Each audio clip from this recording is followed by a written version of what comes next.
Pemirsa, sebuah desa di Sidoarjo, Jawa Timur ditutup karena belasan warganya terpapar COVID-19. 3 diantaranya meninggal dunia.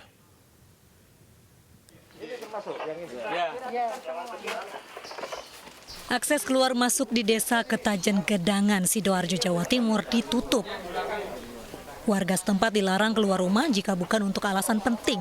Tamu dari luar pun tidak diperkenankan masuk. Penutupan desa ini menyusul 14 warga yang dinyatakan positif COVID-19. 3 diantaranya meninggal dunia.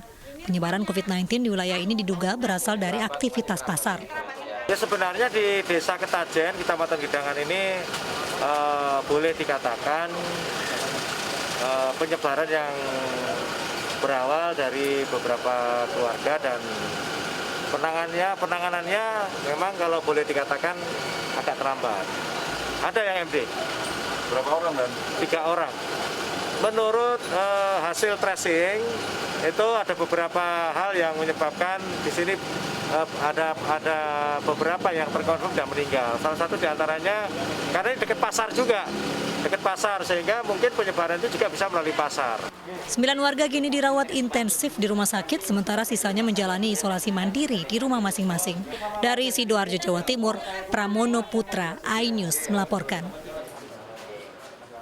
112 orang menunjukkan hasil reaktif saat tes cepat digelar di Mojokerto, Jawa Timur. Rapid test digelar untuk melacak penyebaran COVID-19 di pasar tradisional.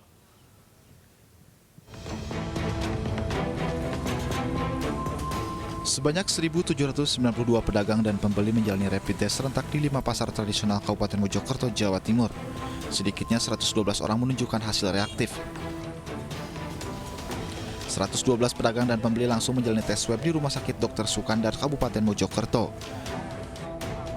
Dari 5 pasar tradisional yang menjalani rapid test, kasus positif terbanyak berada di Pasar Sawahan Kecamatan Bangsal, Mojokerto, di mana dari 373 tes, 78 diantaranya reaktif.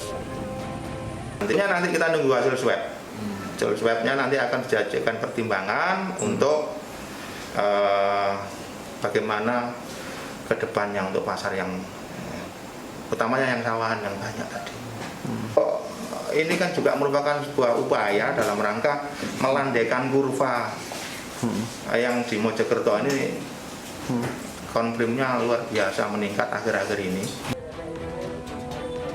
Rapid test massal akan terus digelar guna melacak dan mengurangi angka penyebaran COVID-19 di lingkungan pasar tradisional. Dari Mojokerto, Jawa Timur, Solahuddin, iNews melaporkan.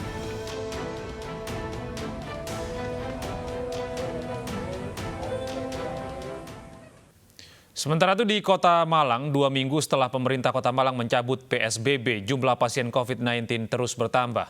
Salah satu pasien COVID-19 yaitu ibu hamil 6 bulan bersama bayinya meninggal dunia. Ruang isolasi RSUD Kota Malang pun penuh.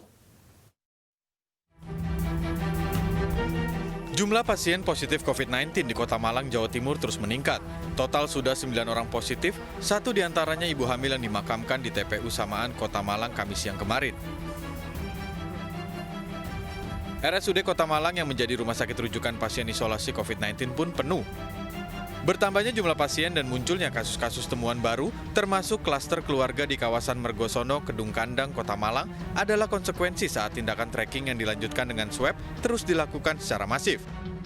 Makin masif, rapid test atau swab test, tracingnya makin progresif, maka kita sudah harus melakukan antisipasi kemungkinan akan muncul kasus-kasus baru. Jadi makin kita melakukan tracing yang masif, akan ketemu lagi kemungkinan yang reaktif, lalu yang reaktif di swab test, maka sangat berpotensi kemungkinan munculnya kasus-kasus baru.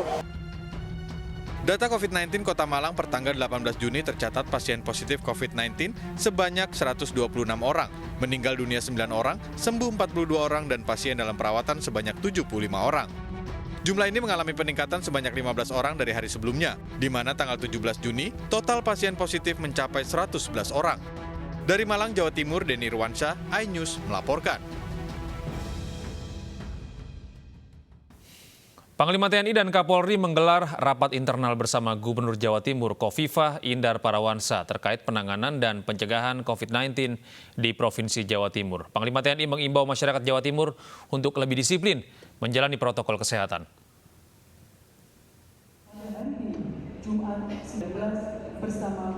Panglima TNI Marsikal Hadi Cahyanto dan Kapolri Jenderal Polisi Idam Aziz menggelar rapat internal bersama Gubernur Provinsi Jawa Timur Kofifa Indar Parawansa terkait penanganan dan pencegahan COVID-19 di Jawa Timur. Dalam rapat tersebut dibahas sejumlah upaya yang telah dilakukan oleh Pemprov Jawa Timur dalam penanganan virus corona, serta sejumlah wilayah yang sempat masuk dalam zona merah dan telah berubah menjadi zona kuning dan hijau. Usai menggelar rapat internal, Panglima TNI dan Kapolri akan mengecek langsung wilayah-wilayah yang menjadi objek vital penyebaran virus corona. Pengunjung, masyarakat, disiplin melaksanakan protokol kesehatan. Rencananya berapa lama? Berapa lama? Ya sampai ketemu obatnya. Kalau belum ketemu obatnya terus dilaksanakan. Selanjutnya, Panglima TNI bersama Kapolri dan Gubernur Jawa Timur meninjau salah satu pusat perbelanjaan yang ada di Malang. Peninjauan dilakukan untuk memastikan sejumlah tempat keramaian yang menjadi objek vital penyebaran virus corona patuh menjalankan protokol kesehatan. Dari Surabaya dan Malang, Jawa Timur, Muhammad Ardiansyah Putra, iNews melaporkan. Sejumlah masjid di Jawa Timur menggelar sholat Jumat dengan protokol kesehatan, salah satunya dengan menerapkan sistem ganjil genap. Namun Masjid Al-Akbar di Surabaya tetap menggelar sholat Jumat seperti biasa dengan alasan kapasitas masjid masih cukup.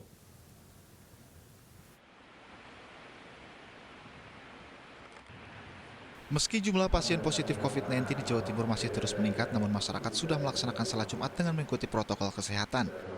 Salah satu protokol kesehatan yang diusulkan adalah sistem ganjil genap sesuai nomor handphone jemaah.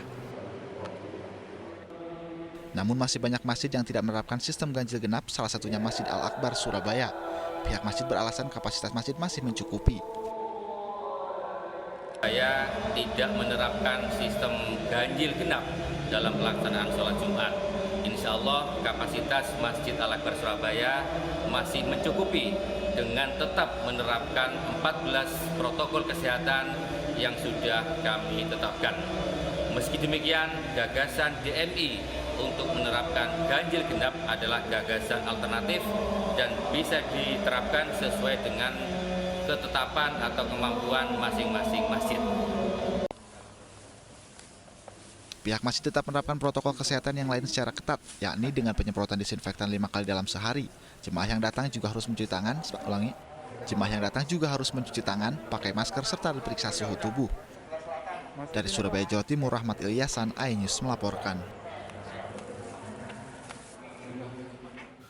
Ratusan santri Gontor yang berdomisili di Jakarta Jumat sore berangkat ke Ponorogo, Jawa Timur. Sebelum berangkat, belasan bus dan barang bawaan santri disemprot disinfektan di Asrama Haji Pondok Gede, Jakarta Timur.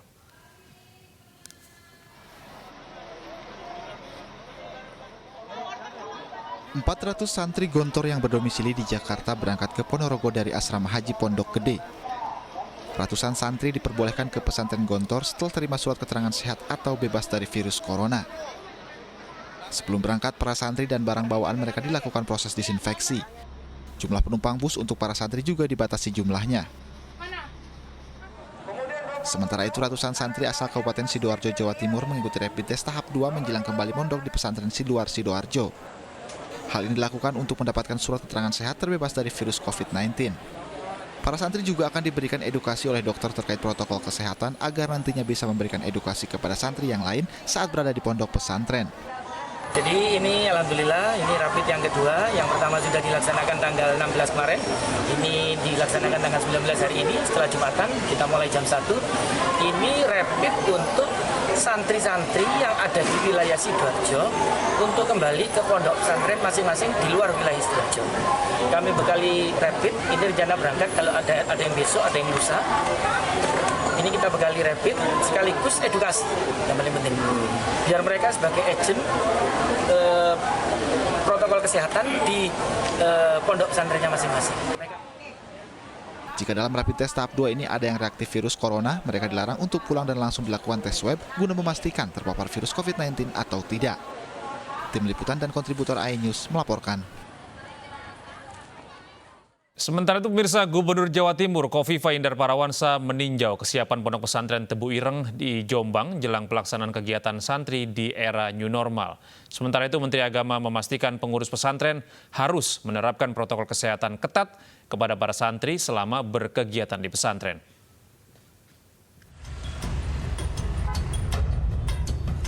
Gubernur Jawa Timur Khofifah Indar Parawansa meninjau kesiapan Pondok Pesantren Tebu Ireng di Jombang, Jawa Timur jelang dibuka kembali kegiatan belajar mengajar di era new normal. Selain mengecek masjid dan asrama santri, Khofifah juga memeriksa ruang makan para santri. Di sini Gubernur Jawa Timur membuat simulasi penataan kursi makan agar antar santri tetap terjaga jarak.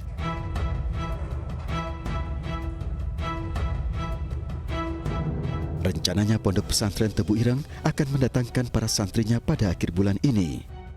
Bagaimana penyiapan pesantren Tebu Ireng sebagai pesantren yang sehat, pesantren yang bersih, dan pesantren yang kira-kira bisa menjaga seluruh santri, terutama pengasuhnya, dari kemungkinan pandemi COVID-19. Sementara itu dalam rapat kerja dengan Komisi 8 DPR RI, Menteri Agama Fakhrul Razi memberikan 4 ketentuan utama bagi pesantren yang akan dibuka kembali, yaitu membentuk gugus tugas percepatan penanganan COVID-19 di pesantren, memiliki fasilitas dengan standar protokol kesehatan, sekolah memiliki surat keterangan aman COVID-19 dari pemerintah setempat, serta seluruh perangkat pesantren dan para santri memiliki surat keterangan sehat dari fasilitas pelayanan kesehatan. Kemudian masalah-masalah protokol kesehatan selama di pesantren tentu aja berlaku umum. Kami tentukan misalnya di setiap tempat harus memakai masker, buka masker hanya boleh pada saat mandi, misalnya cuma pakai contoh. Kemudian dia tetap menjaga jarak di semua tempat. Setiap akan masuk kelas harus dicek dulu suhunya. Kemudian juga tidak boleh menghindari kegiatan-kegiatan yang menggerombol. Usahakan pada saat tidak belajar dia berada di tempat terbuka, olahraga yang dengan tetap menjaga jarak di tempat terbuka, kalau bisa di bawah sinar matahari dan sebagainya. Harapan kami dengan ini anak-anak dapat belajar kembali, tetapi tetap terjaga kesehatannya. Pembukaan kembali kegiatan belajar mengajar di institusi pendidikan di masa pandemi corona ini berdasarkan surat keputusan bersama 4 menteri, yaitu Menteri Agama, Menteri Pendidikan dan Kebudayaan, Menteri Kesehatan, dan Menteri Dalam Negeri. Tim Liputan iNews melaporkan. Tak kunjung sembuh, 5 pasien positif COVID-19 terpaksa dipulangkan dari Rumah Sakit Umum Daerah Subang, Jawa Barat. Kami masih akan kembali dengan informasi lengkapnya usai jeda.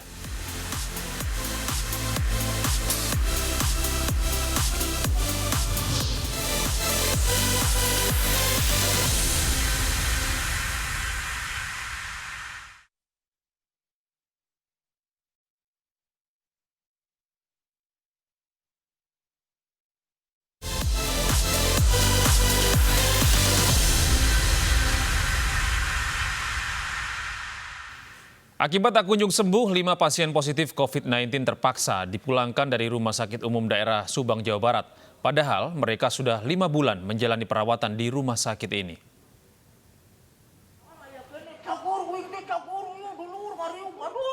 Rumah Sakit Umum Daerah Subang, Jawa Barat Jumat pagi memulangkan 5 warga desa Sindang Sari, Kecamatan Kasolamang, Subang, Jawa Barat yang dinyatakan positif corona.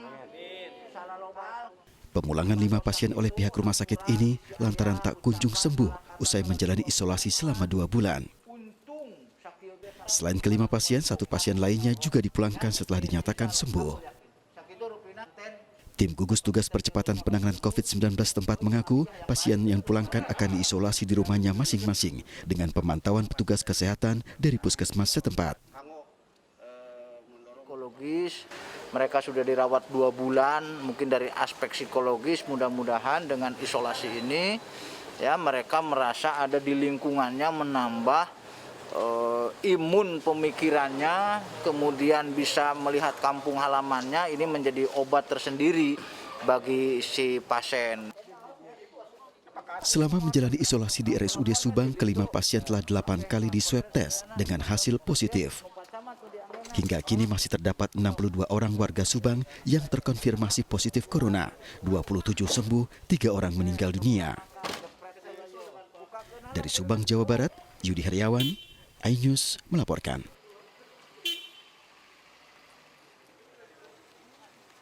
Petugas berkeliling pasar Johar Baru mengajak pedagang mengikuti swab tes. Pedagang yang mangkir terancam ditarik jatah kiosnya dan dilarang berdagang. Yang sudah hadir, para pedagang secara bergantian untuk naik ke atas.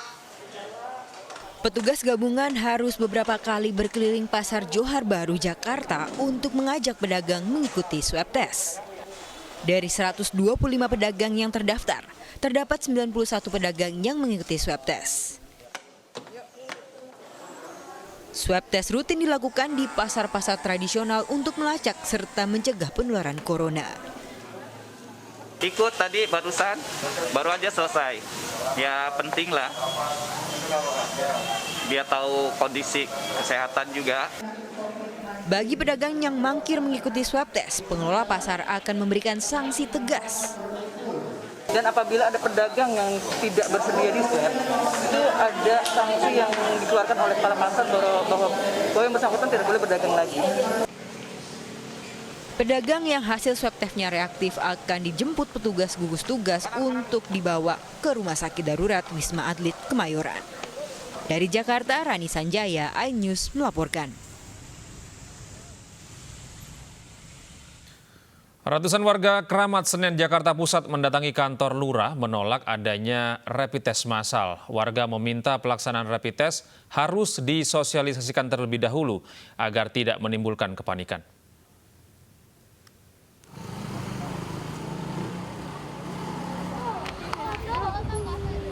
Ratusan warga RW 08 datangi kantor Kelurahan Keramat Jumat siang. Aksi spontanitas ini merupakan bentuk penolakan terhadap rapid test massal yang akan digelar oleh Puskesmas Kecamatan Senen pada 25 Juni 2020 mendatang. Menurut warga, pelaksanaan rapid test ini haruslah melalui tahapan sosialisasi sehingga tidak menimbulkan kepanikan dan kecemasan. Agar rapid test ini disosialisasi sebelumnya ke masyarakat, apa sih sasarannya, apa sih tujuannya. Sedangkan lurah sendiri jarang di tempat. Kita nggak tahu apa yang terjadi. Namun pihak Kelurahan Keramat akan tetap menggelar rapid test massal sesuai dengan waktu yang telah dijadwalkan. Sudah sampaikan, di masa tanggal 25 ini saya secara step by step itu ada menyampaikan ya bahwa kita ini sedang melakukan koordinasi dulu. Ya, apakah nanti dari tempatnya, terus di mana, terus bagaimana teknisnya dan sebagainya. Ya karena kita sudah melakukan di RW 6 dan alhamdulillah itu berjalan lancar. Sebelumnya warga RW 08 telah meluapkan penolakan rapid test massal melalui pemasangan spanduk di jalan masuk pemukiman. Emosi warga memuncak hingga memutuskan mendatangi kantor kelurahan setelah beragam spanduk diturunkan petugas. Dari Jakarta, Rani Sanjaya, iNews melaporkan. Dinyatakan positif COVID-19 berdasarkan hasil swab tes, Lurah Kebon Kelapa, Gambir, Jakarta Pusat diwajibkan menjalani isolasi mandiri di rumah. Sementara pelayanan kelurahan dihentikan sementara hingga hasil swab tes para pegawai menunjukkan hasil negatif.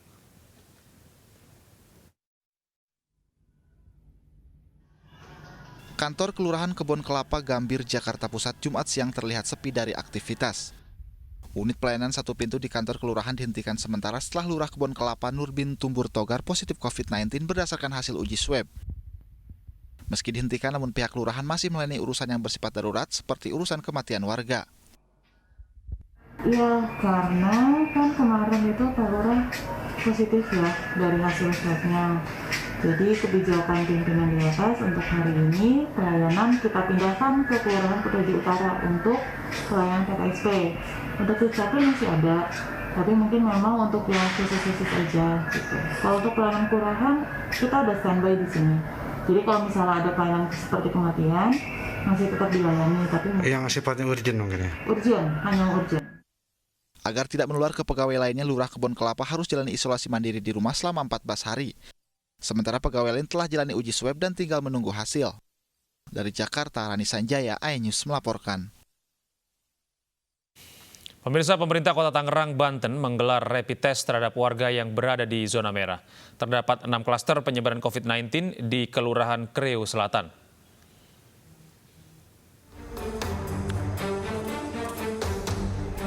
Puluhan warga RW 06 Kelurahan Kreo Selatan, Kota Tangerang, Banten menjalani rapid test oleh petugas Puskesmas Cipadu Jumat siang.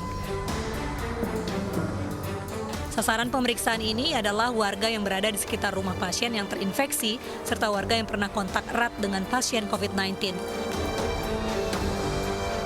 Sebelumnya rapid test dilakukan warga RW 02 yang juga telah ditetapkan sebagai zona merah. Di Kelurahan Kreo Selatan terdapat 6 klaster penyebaran COVID-19 yang tersebar di RW 02 dan RW 06. Adapun sasarannya diutamakan tetangga terdekat dan yang bersentuhan dengan pasien, intinya seperti itu. Di larangan sendiri ada berapa RW yang ditetapkan menjadi zona merah, Pak? 2 RW, yaitu RW 2 dan RW 6 di Kelurahan Kreo Selatan ini. Atas bagaimana, Pak? Ada berapa banyak warga yang sudah ikut rapid test? Alhamdulillah kemarin di RW 2 dilakukan rapid test sebanyak 40 warga dan hasilnya sudah keluar, semuanya 40-nya negatif. Pemeriksaan ini ada yang reaktif, itu kita akan tindak lanjuti dengan pemeriksaan PCR di Labkesda atau puskesmas yang sudah ditunjuk. Dan nanti hasilnya misalnya positif atau negatif, itu nanti akan kita tindak lanjuti lagi. Karena sudah ada rumah sakit rujukan COVID, yaitu RSUD Kota Tangerang, dan ada beberapa puskesmas yang untuk isolasi mandiri. Sebagai langkah antisipasi penyebaran COVID-19, pemerintah Kota Tangerang menggelar rapid test di 22 rukun warga yang masuk dalam zona merah. Tidak hanya itu, ASN yang berdinas di kantor pelayanan publik juga mengikuti rapid test. Dari Tangerang, Banten, Sukron, iNews melaporkan.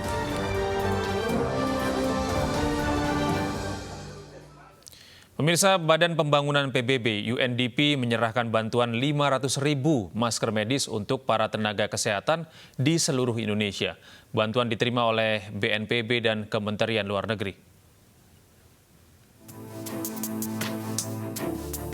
Pemerintah Indonesia telah menerima penyerahan secara simbolis bantuan 500.000 masker medis dari Badan Pembangunan PBB UNDP.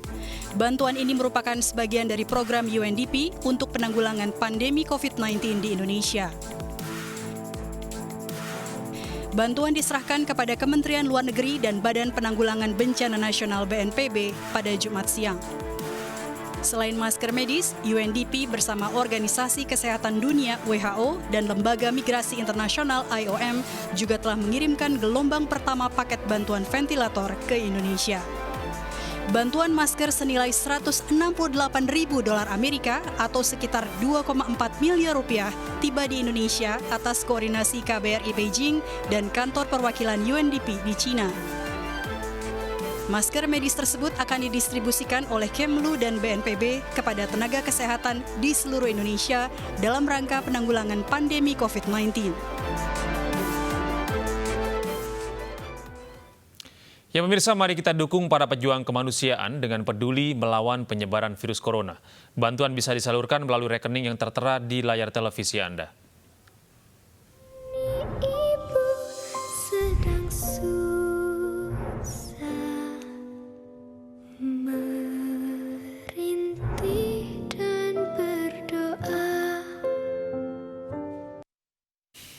Akibat pergerakan tanah, sejumlah rumah ambruk di Palopo, Sulawesi Selatan. Kami akan hadirkan informasinya usai jeda.